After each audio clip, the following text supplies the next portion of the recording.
Hi, I'm Terry Brock. Hey, this issue of Achievement Update, we're going to talk about a very important concept in relationship farming, and that is weeds. Yeah, when we talk about relationship marketing and all the good things that are there, there's a subject that sometimes we just don't want to address, and that is the weeds that are there and relationships that don't quite work as well. It's not just a matter of trying to be real friendly and nice to everybody and everyone being sweet and kind.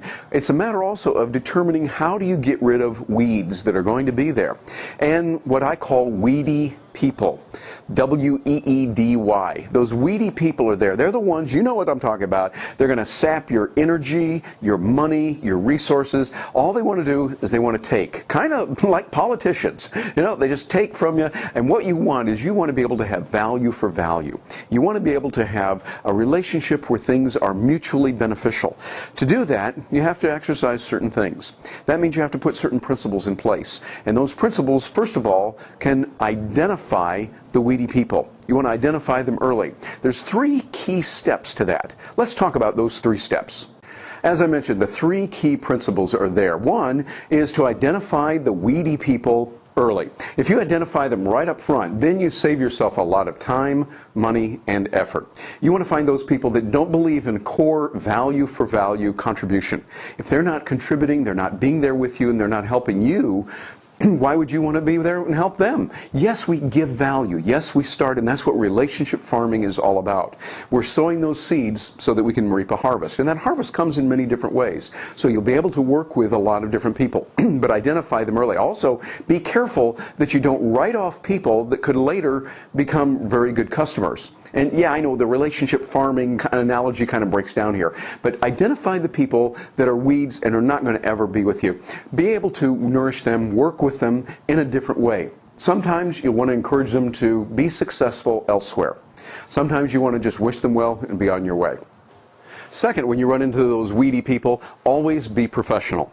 Always be a consummate professional, being kind to them, being gracious. You know, I remember a while back I had a chance to interview Wayne Dyer, and he said something to me that I thought was very important. I've heard him say this from the platform as well. It's usually better to be kind than to be right. And I think that's so true. Too often we try to insist on our point, and we're going to be right no matter what. And we miss the importance of being kind.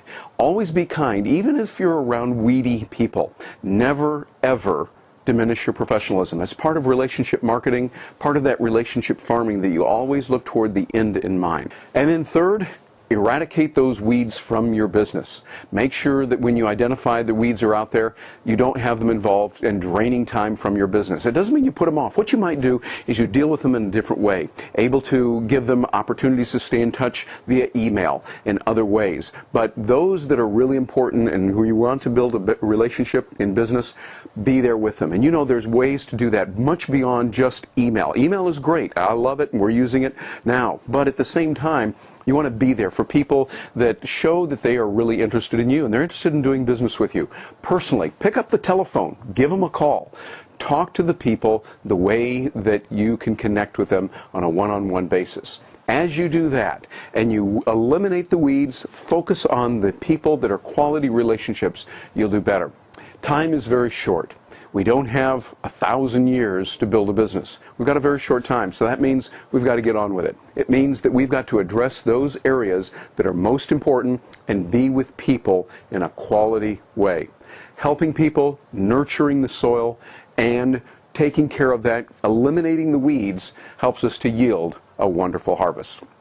Hey, also on the blog, be sure and read about a tool that I have reviewed recently called Camtasia.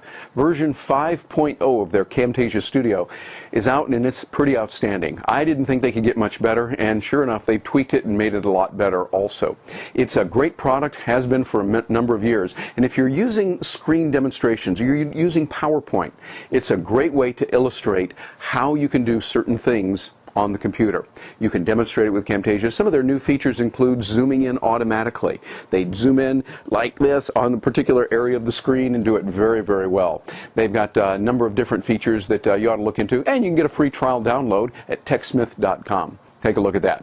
I'm Terry Brock. Thanks for joining me. And hey, if you'd like more information on how to build your business, how to really increase the amount of business that you have, get in touch with us about our online coaching program.